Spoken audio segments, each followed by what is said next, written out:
ఒక సుగాలి ప్రీతి అనే అమ్మాయి టీనేజ్ బిడ్డ అత్యాచారానికి గురైపోయి చనిపోయింది.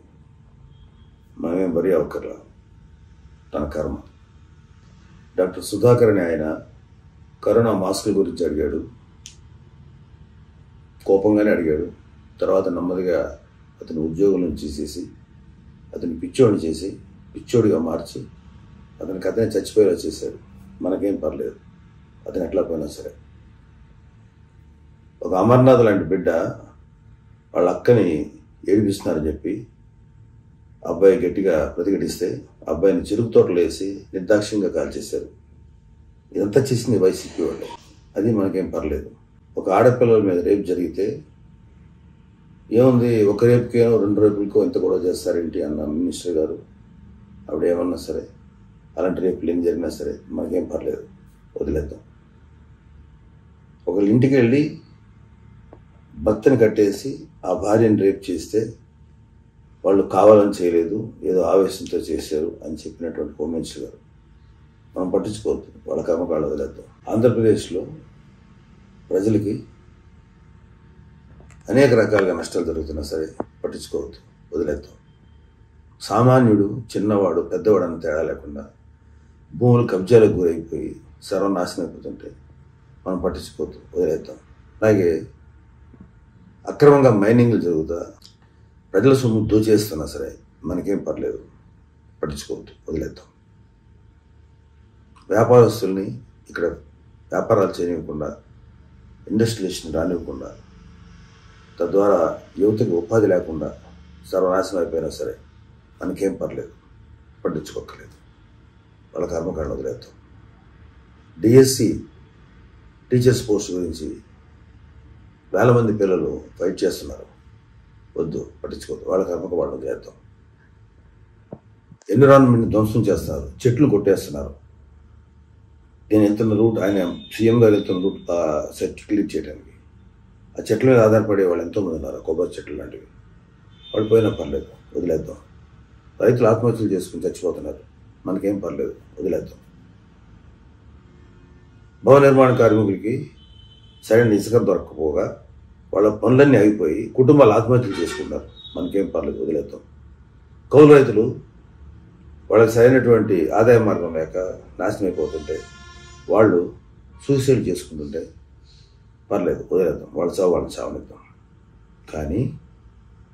కానీ సీఎం గారికి వాడెవడో ఒక చిన్న రాయి చేస్తే మొత్తం దేశం ఏమైపోతున్నాం మనం, నా రాష్ట్రం ఏమైపోతుంది అని భయపడిపోయి, అయ్యి బాబు ఏమైపోతుంది, మన సీఎం గారికి ఏమైపోయింది అనే భయంతో సింపతి చూపించే వాళ్ళు మాత్రం అస్సలు క్షమించాలనిపించట్లేదు. ఇంతమందికి ఎన్ని జరుగుతున్నా సరే మనం ఎవరు రియాక్ట్ అవ్వం. సీఎంకి ఓ దెబ్బ తగిలితే అయ్యి బాబోయ్ ఏంటవుతుంది. ఎన్నిసార్లు ఆడతారు ఈ డ్రామా, ఎన్నిసార్లు ఆడతారు. నానాపూరి కథ అన్నాడు పవన్ కళ్యాణ్ గారు, అది కరెక్ట్. నానాపూరి కథ అనేది అయిపోతుంది. అతను అది నిజమో అబద్ధం కూడా తెలియట్లా. పట్టుకోండి, ఎవరు చేశారు పట్టుకోండి, రానియండి బయటికి.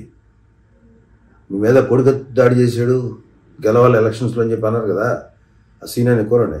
అబ్బాయిని పట్టుకుని ఏం చేశారు, ఎన్ని పవన్ కళ్యాణ్ గారు అడుగుతున్నారు నిన్న.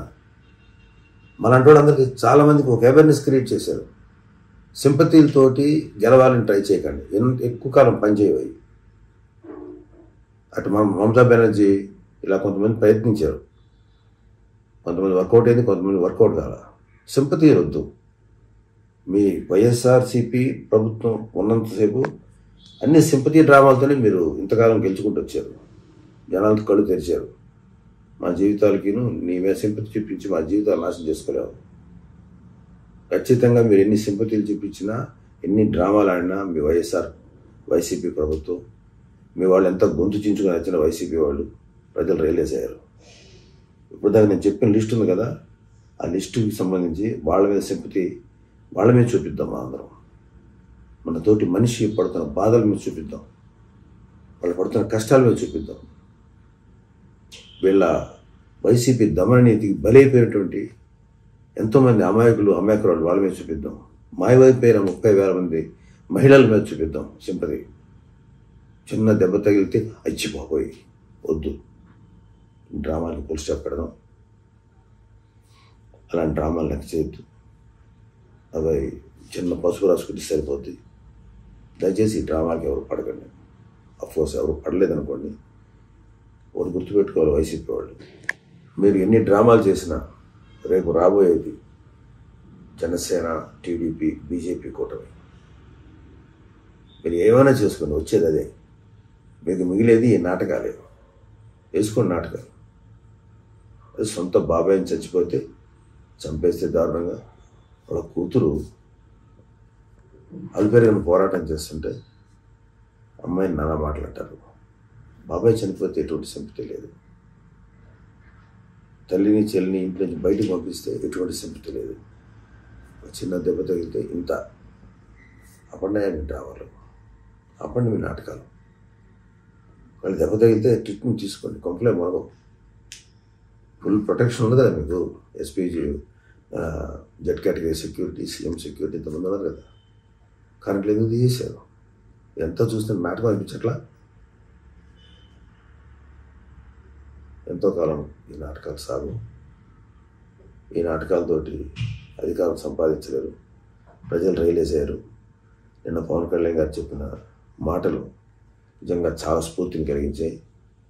Hats off to Pavan Kalyan గారు. చాలామంది అసలు ఫస్ట్ అధికారి జగన్ మీద మీరు సింపతి ఏదో నిజమైన ప్రేమతో చూపించలే, ఎవరు భయంతో చూపిస్తున్నారు. ఆయన గట్టిగా జాగ్రత్తగా మెచ్చుకుంటే మాకు సేఫ్ అని. అలాంటి ఏమీ లేదు. ఓపెన్ అయ్యి మాట్లాడండి. అందరూ ఓపెన్గా మాట్లాడి మీ అభిప్రాయం చెప్పండి. అంతేగాని భయంతో ఎవరిని ఎత్తివే ఎక్కించుకోకండి. జన సైనికులు, వీర మహిళలు, టీడీపీ కార్యకర్తలు, బీజేపీ కార్యకర్తలు అందరూ రియలైజ్ అయ్యారు ఇది నాటకం అని. ప్రజలు కూడా రిలీజ్ అయ్యారు. Stop all your dramas. Thank you. జై జనసేన, జై హింద్.